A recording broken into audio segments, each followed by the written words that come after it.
The Tinder Box. By Hans Christian Andersen. 1835. A soldier came marching along the high road, left, right, left, right. He had his knapsack on his back, and a sword at his side. He had been to the wars, and was now returning home. As he walked on, he met a very frightful-looking old witch in the road. Her underlip hung quite down on her breast, and she stopped and said, "Good evening, soldier, you have a very fine sword, and a large knapsack, and you are a real soldier, so you shall have as much money as ever you like." "Thank you, old witch," said the soldier. "Do you see that large tree?" said the witch, pointing to a tree which stood beside them. "Well, it is quite hollow inside, and you must climb to the top, when you will see a hole, through which you can let yourself down into the tree to a great depth. I will tie a rope round your body, so that I can pull you up again when you call out to me." "But what am I to do, down there in the tree?" asked the soldier. "Get money," she replied, "for you must know that when you reach the ground under the tree, you will find yourself in a large hall, lighted up by 300 lamps. You will then see 3 doors, which can be easily opened, for the keys are in all the locks.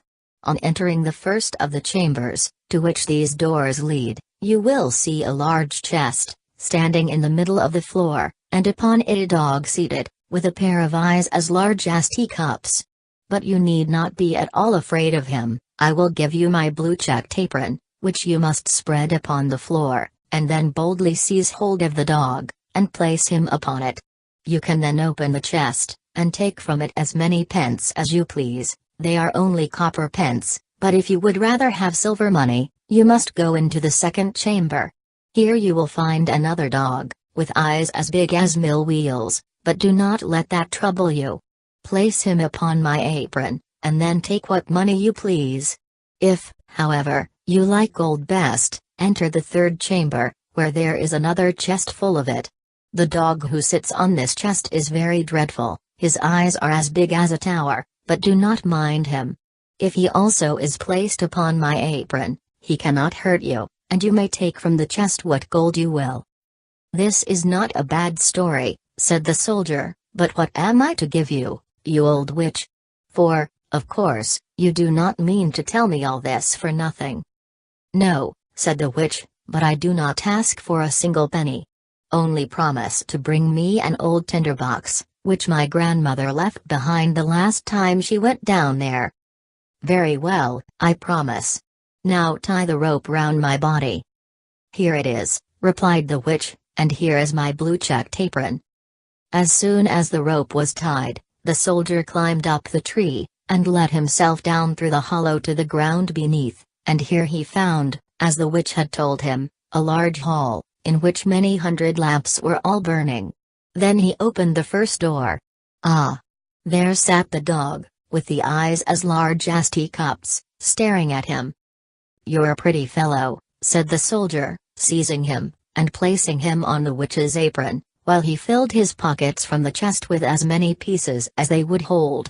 Then he closed the lid, seated the dog upon it again, and walked into another chamber, and, sure enough, there sat the dog with eyes as big as mill wheels.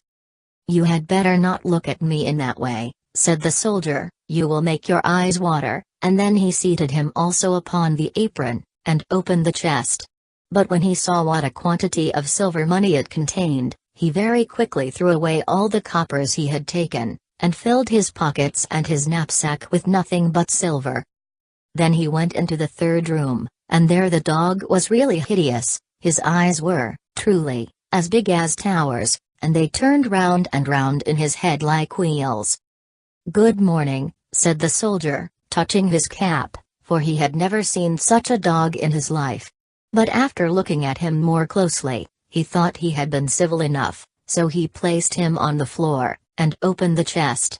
Good gracious, what a quantity of gold there was! Enough to buy all the sugar sticks of the sweet stuff women, all the tin soldiers, whips, and rocking horses in the world, or even the whole town itself. There was, indeed, an immense quantity. So the soldier now threw away all the silver money he had taken, and filled his pockets and his knapsack with gold instead, and not only his pockets and his knapsack, but even his cap and boots, so that he could scarcely walk. He was really rich now, so he replaced the dog on the chest, closed the door, and called up through the tree, "Now pull me out, you old witch." "Have you got the tinder box?" asked the witch. "No, I declare I quite forgot it." So he went back and fetched the tinder box, and then the witch drew him up out of the tree, and he stood again in the high road, with his pockets, his knapsack, his cap, and his boots full of gold. "What are you going to do with the tinder box?" asked the soldier. "That is nothing to you," replied the witch, "you have the money, now give me the tinder box." "I tell you what," said the soldier, "if you don't tell me what you are going to do with it, I will draw my sword and cut off your head." "No," said the witch. The soldier immediately cut off her head, and there she lay on the ground. Then he tied up all his money in her apron, and slung it on his back like a bundle, put the tinder box in his pocket, and walked off to the nearest town. It was a very nice town, and he put up at the best inn, and ordered a dinner of all his favorite dishes, for now he was rich and had plenty of money. The servant, who cleaned his boots, thought they certainly were a shabby pair to be worn by such a rich gentleman, for he had not yet bought any new ones. The next day, however, he procured some good clothes and proper boots, so that our soldier soon became known as a fine gentleman, and the people visited him, and told him all the wonders that were to be seen in the town, and of the king's beautiful daughter, the princess. "Where can I see her?" asked the soldier. "She is not to be seen at all," they said. "She lives in a large copper castle, surrounded by walls and towers. No one but the king himself can pass in or out, for there has been a prophecy that she will marry a common soldier, and the king cannot bear to think of such a marriage."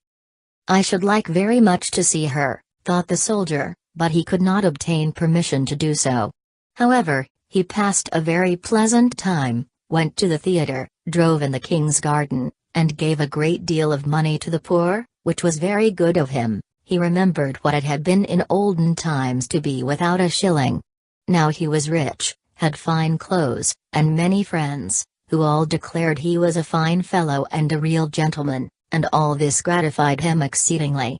But his money would not last forever, and as he spent and gave away a great deal daily, and received none, he found himself at last with only 2 shillings left. So he was obliged to leave his elegant rooms, and live in a little garret under the roof, where he had to clean his own boots, and even mend them with a large needle. None of his friends came to see him, there were too many stairs to mount up. One dark evening, he had not even a penny to buy a candle, then all at once he remembered that there was a piece of candle stuck in the tinder box, which he had brought from the old tree, into which the witch had helped him. He found the tinder box, but no sooner had he struck a few sparks from the flint and steel, than the door flew open and the dog with eyes as big as teacups, whom he had seen while down in the tree, stood before him, and said, "What orders, master?" "Hello," said the soldier, "well, this is a pleasant tinder box, if it brings me all I wish for." "Bring me some money," said he to the dog. He was gone in a moment, and presently returned, carrying a large bag of coppers in his mouth. The soldier very soon discovered after this the value of the tinder box. If he struck the flint once, the dog who sat on the chest of copper money made his appearance; if twice, the dog came from the chest of silver, and if 3 times, the dog with eyes like towers, who watched over the gold. The soldier had now plenty of money. He returned to his elegant rooms, and reappeared in his fine clothes, so that his friends knew him again directly, and made as much of him as before. After a while he began to think it was very strange that no one could get a look at the princess. "Everyone says she is very beautiful," thought he to himself, "but what is the use of that if she is to be shut up in a copper castle surrounded by so many towers? Can I by any means get to see her? Stop! Where is my tinder box?" Then he struck a light, and in a moment the dog, with eyes as big as teacups, stood before him. "It is midnight," said the soldier, "yet I should very much like to see the princess, if only for a moment." The dog disappeared instantly, and before the soldier could even look round, he returned with the princess. She was lying on the dog's back asleep, and looked so lovely, that everyone who saw her would know she was a real princess. The soldier could not help kissing her, true soldier as he was. Then the dog ran back with the princess, but in the morning, while at breakfast with the king and queen, she told them what a singular dream she had had during the night, of a dog and a soldier, that she had ridden on the dog's back, and been kissed by the soldier.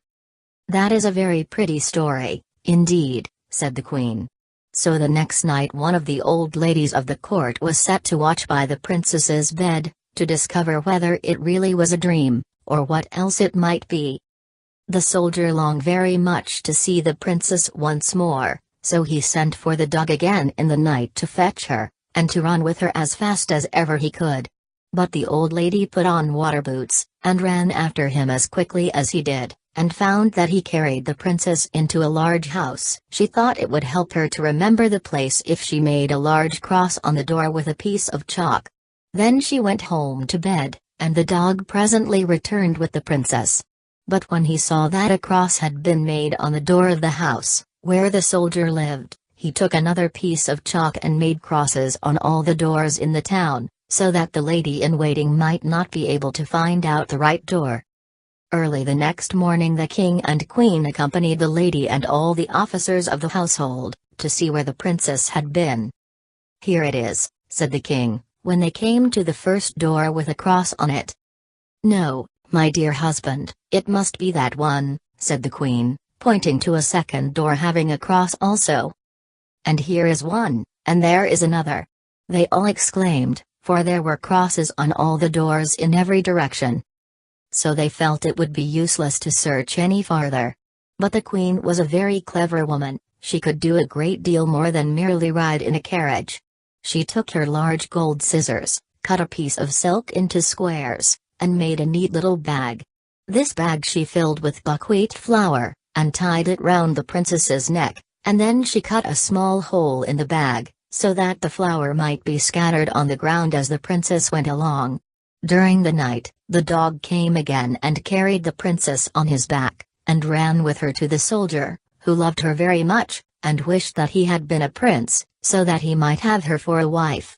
The dog did not observe how the flour ran out of the bag all the way from the castle wall to the soldier's house, and even up to the window, where he had climbed with the princess. Therefore in the morning the king and queen found out where their daughter had been, and the soldier was taken up and put in prison. Oh, how dark and disagreeable it was as he sat there, and the people said to him, "Tomorrow you will be hanged." It was not very pleasant news, and besides, he had left the tinder box at the inn. In the morning he could see through the iron grating of the little window how the people were hastening out of the town to see him hanged. He heard the drums beating, and saw the soldiers marching. Everyone ran out to look at them. And a shoemaker's boy, with a leather apron and slippers on, galloped by so fast, that one of his slippers flew off and struck against the wall where the soldier sat looking through the iron grating. "Hello, you shoemaker's boy, you need not be in such a hurry," cried the soldier to him. "There will be nothing to see till I come, but if you will run to the house where I have been living, and bring me my tinder box, you shall have 4 shillings. But you must put your best foot foremost." The shoemaker's boy liked the idea of getting the 4 shillings, so he ran very fast and fetched the tinder box, and gave it to the soldier. And now we shall see what happened. Outside the town a large gibbet had been erected, round which stood the soldiers and several thousands of people. The king and the queen sat on splendid thrones opposite to the judges and the whole council. The soldier already stood on the ladder, but as they were about to place the rope around his neck, he said that an innocent request was often granted to a poor criminal before he suffered death. He wished very much to smoke a pipe, as it would be the last pipe he should ever smoke in the world. The king could not refuse this request, so the soldier took his tinder box, and struck fire, once, twice, thrice, and there in a moment stood all the dogs the one with eyes as big as teacups, the one with eyes as large as mill wheels, and the third, whose eyes were like towers. "Help me now, that I may not be hanged," cried the soldier. And the dogs fell upon the judges and all the counselors, seized one by the legs, and another by the nose, and tossed them many feet high in the air, so that they fell down and were dashed to pieces. "I will not be touched," said the king. But the largest dog seized him, as well as the queen, and threw them after the others.